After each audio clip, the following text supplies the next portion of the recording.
Hello, everyone. It's Thursday, October 23rd. I know we're heading into the weekend, the last weekend of October.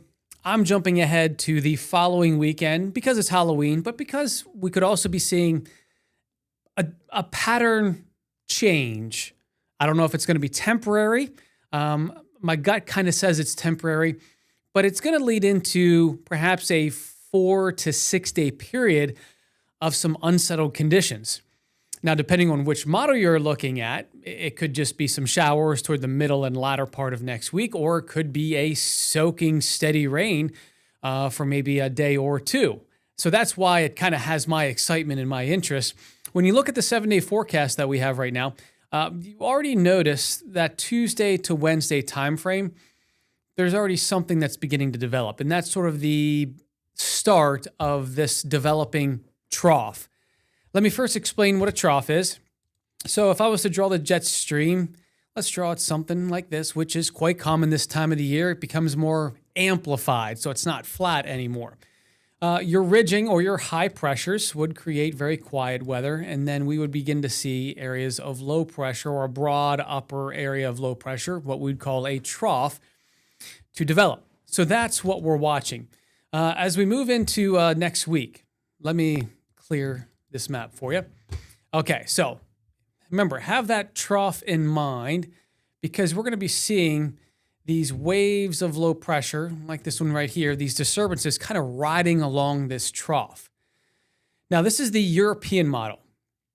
I'm going to show the European and the GFS because since we're so far out, we're talking 7 days away, there are still certainly some disagreements. And this is normally something our weather team discusses quite often. And as we get closer, we can get a little bit of a better idea. So we don't want to take one particular model and just go with it because this pattern shift has really been causing a lot of chaos in the extended forecast, particularly later next week into the Halloween weekend. So here we are next Monday.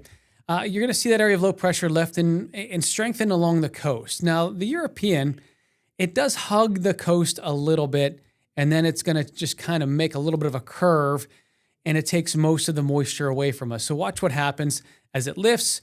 We'll get cooler. We'll become blustery for Halloween and Halloween weekend.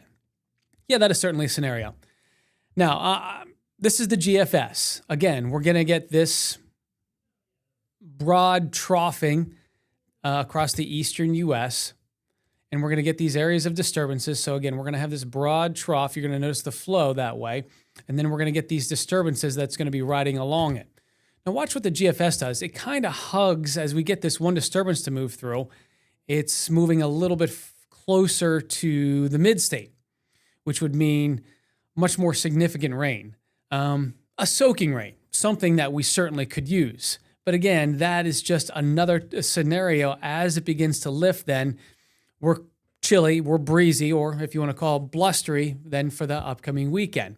So I only talk about this because it is different from what we've experienced the last weeks, months. I don't think this is a permanent pattern shift, but it's something that is different for the last week of October.